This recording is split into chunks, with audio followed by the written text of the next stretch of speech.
جان ایلیا: میں بھی بہت عجیب ہوں، اتنا عجیب ہوں کہ بس خود کو تباہ کر لیا اور ملال بھی نہیں۔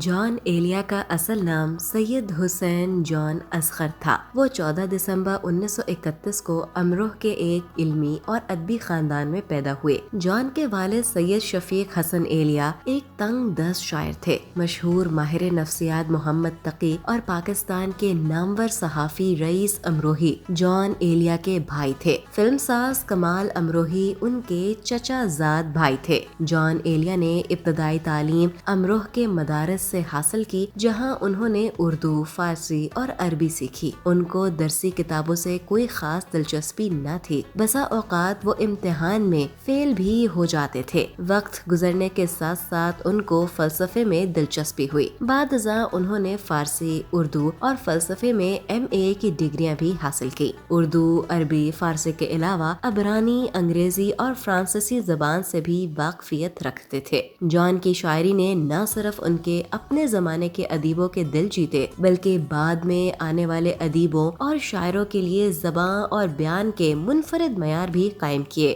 جان ایلیا ایک انقلابی اور روایت شکن شاعر تھے، لیکن ان کی شاعری کا لہجہ اتنا نرم اور مہذب ہے کہ ان کے اشعار سیدھے دل میں اتر جاتے ہیں اور پڑھنے یا سننے والے کو اپنے سحر میں جکڑ لیتے ہیں۔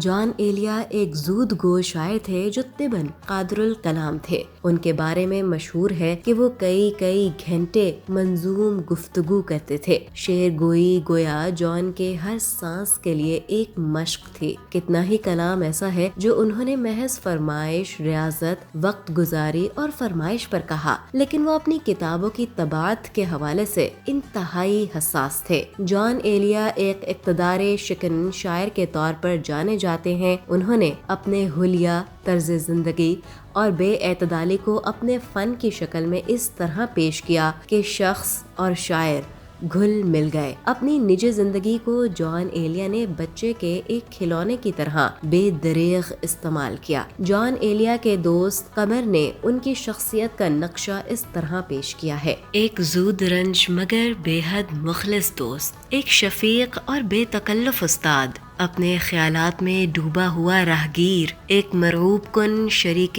بحث، ایک مغرور فلسفی، ناروا حد تک خوددار اور سرکش عاشق، ہر وقت تمباکو نوشی میں مبتلا رہنے والا خلوت پسند، انجمن ساز، بہت ہی ناتواں مگر ساری دنیا سے بیک وقت جھگڑا مول لے لینے کا خوگر، سارے زمانے کو اپنا محرم بنا لینے والا نامحرم، حد درجہ غیر ذمہ دار، بیمار، ایک شدید الحس شاعر۔ یہ ہے وہ فنکار شاعر جسے جان ایلیا کہتے ہیں۔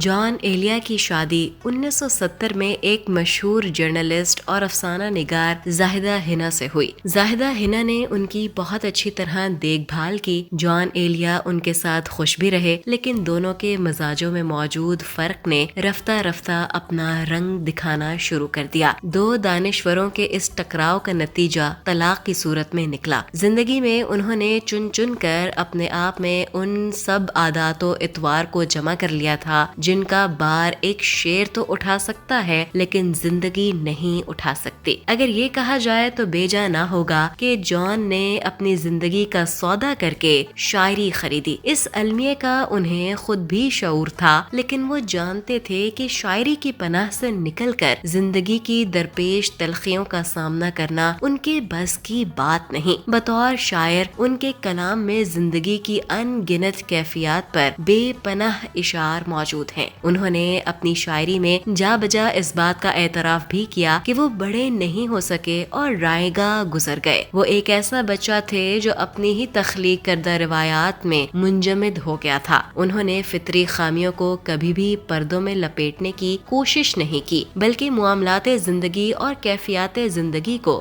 جہاں ہے جیسا ہے کی بنیاد پر پیش کیا۔ وہ نہایت معیار پسند انسان تھے، لیکن اس حقیقت کو بھی جان گئے تھے کہ معیار اب اپنا وجود نہیں رکھتا۔ وہ تصور کی دنیا کو حقیقت کی دنیا پر ترجیح دیتے تھے، کیونکہ وہ حقیقت کی دنیا کو لاچار تسلیم کرتے تھے۔ جان اپنی اپنی ظاہری حالت کے سبب ایک عجوبہ بن چکے تھے۔ لمبے لمبے بالوں کے ساتھ وہ عجیب و غریب کپڑے پہنتے تھے۔ گرمیوں میں کمبل اوڑھ کر نکلنا، رات کے وقت دھوپ کا چشمہ لگانا، کھڑاؤں پہن کر دور دور تک لوگوں سے ملنے چلے جانا ان کے لیے ایک عام سی بات تھی۔ دنیا کے رسم و رواج اور طریقوں سے انہیں کوئی دلچسپی نہ تھی۔ کافی عرصہ ان کا یہ معمول رہا کہ وہ نیم تاریک کمرے میں تنہا بیٹھے رہتے۔ سگریٹ اور کثرت شراب نوشی کی وجہ سے ان کی صحت بہت خراب ہو گئی تھی۔ ان کے دونوں پھیپھڑے بیکار ہو چکے تھے۔ وہ خون تھوکتے رہتے لیکن شراب نوشی ترک نہ کر سکے۔ بالآخر